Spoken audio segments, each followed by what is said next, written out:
Salam, Bapak Ibu Saudara-saudara yang dikasihi oleh Tuhan. Pada pagi hari ini saya mau mengajak kita masuk dalam renungan pagi. Mari kita mengawalinya dengan berdoa. Kita berdoa. Pujian dan syukur karena Tuhan yang begitu baik dalam kehidupan kami. Ketika kami hendak membaca firman-Mu, urapi hati dan pikiran kami, berikan kami hikmat untuk mengerti. Di dalam nama Tuhan Yesus Kristus kami berdoa. Amin. Bapak Ibu Saudara-saudara, ayat firman Tuhan yang menjadi dasar renungan kita terdapat di dalam 2 Korintus pasal 7 ayat 2 sampai ayat yang ke-26. Bapak Ibu, ayat yang menjadi sorotan firman Tuhan adalah pada ayat yang ke-10, 2 Korintus 7 ayat yang ke-10. Demikian firman Tuhan, duka cita yang menurut kehendak Allah menghasilkan pertobatan yang membawa keselamatan dan yang tidak akan disesalkan, tetapi duka cita yang dari dunia ini menghasilkan kematian. Dari ayat ini saya mau mengambil tema duka cita menurut kehendak Allah.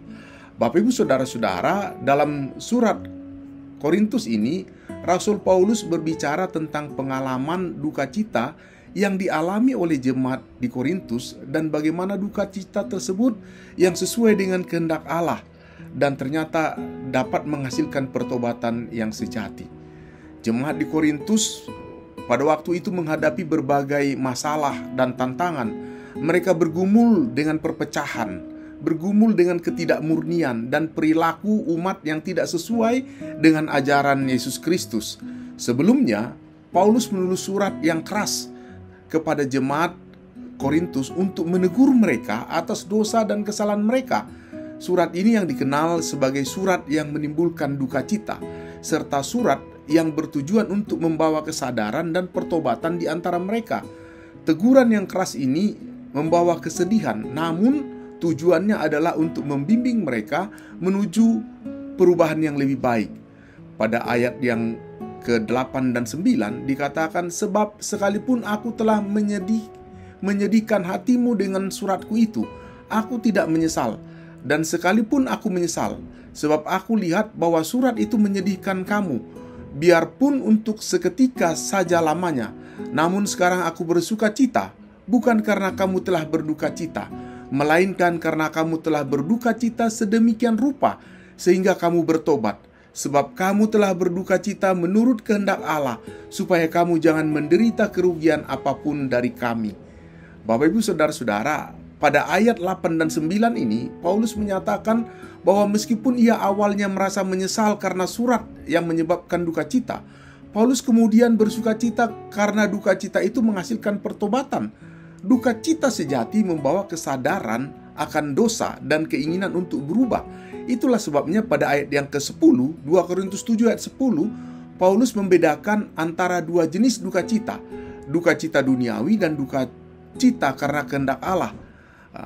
Pada yang ke-10 dikatakan duka cita yang menurut kehendak Allah menghasilkan pertobatan yang membawa keselamatan dan yang tidak akan disesalkan. Tetapi duka cita yang dari dunia ini menghasilkan kematian. Duka cita karena dunia adalah kesedihan yang didasarkan kepada perspektif duniawi.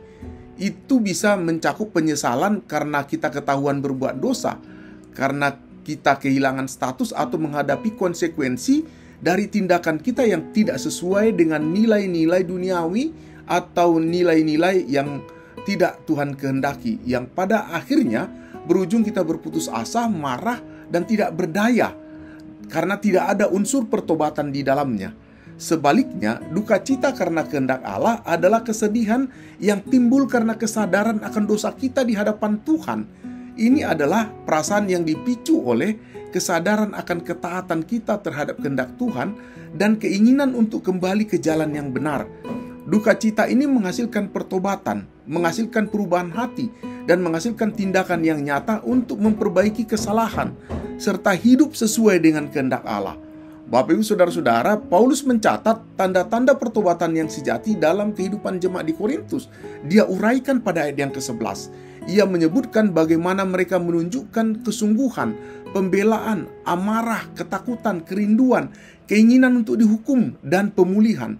Pertobatan sejati ditandai dengan perubahan sikap dan tindakan yang nyata. ditandai dengan keinginan untuk memperbaiki kesalahan dan semangat untuk hidup sesuai dengan kehendak Allah. Dalam kehidupan kita, Bapak Ibu Saudara-saudara, seringkali kita mengalami duka cita dan kesedihan. Namun sebagai orang percaya, kita diajak untuk melihat duka cita ini dalam terang kehendak Allah. Kita perlu membedakan antara duka cita duniawi yang membawa keputusasaan dan duka cita rohani yang membawa kepada pertobatan dan pembaharuan hidup. Raja Daud adalah contoh yang baik dari seorang yang mengalami duka cita karena kehendak Allah. Ketika Nabi Nathan menegur Daud atas dosa perzinahan dan pembunuhan yang dilakukannya, Daud merespon dengan hati yang hancur dan dia bertobat. Dalam Mazmur 51, Daud mengekspresikan penyesalan dan permohonan pengampunannya kepada Tuhan. Mazmur 51 ayat 1 dan 2 dia katakan, "Kasihanilah aku ya Allah menurut kasih setiamu, hapuskanlah pelanggaranku menurut rahmat-Mu yang besar. Bersihkanlah aku seluruhnya dari kesalahanku dan tahirkanlah aku dari dosaku." Pertobatan Daud membawa pemulihan hubungannya dengan Tuhan dan menunjukkan bagaimana duka cita karena kehendak Allah yang menghasilkan perubahan hati yang sejati. Bapak Ibu Saudara-saudara, dalam kehidupan kita sehari-hari, kita mungkin menghadapi situasi di mana kita merasa bersalah atau berduka cita karena kesalahan yang kita lakukan. Misalnya ketika kita menyakiti seseorang dengan kata-kata atau dengan tindakan kita. Jika kita hanya merasa sedih karena dampaknya pada reputasi kita atau karena kita menerima konsekuensi negatif, itu adalah duka cita duniawi. Namun jika kita merasa sedih karena kita menyadari bahwa kita telah melanggar kehendak Tuhan dan telah merusak hubungan kita dengan Allah serta dengan sesama, dan kita berusaha memperbaiki kesalahan tersebut, itu adalah duka cita karena kehendak Allah. Ketika kita menerima teguran dan disiplin, baik dari Allah maupun dari saudara-saudara seiman, marilah kita menerimanya dengan hati yang terbuka. Biarlah teguran itu membawa kita kepada kesadaran akan dosa kita dan mendorong kita untuk bertobat dan memperbaiki diri kita untuk hidup sesuai dengan kehendak Allah. Bapak Ibu Saudara-saudara, marilah kita dalam setiap teguran dan disiplin dari Tuhan dengan menerimanya dengan hati yang terbuka.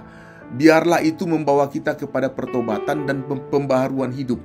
Semoga semua hidup kita kepenuhan kasih karunia Tuhan, mengalami sukacita dan damai sejahtera yang sejati yang diberikan oleh Allah dalam seluruh perjalanan hidup kita. Demikian firman Tuhan, terpujilah Kristus. Amin. Mari kita berdoa.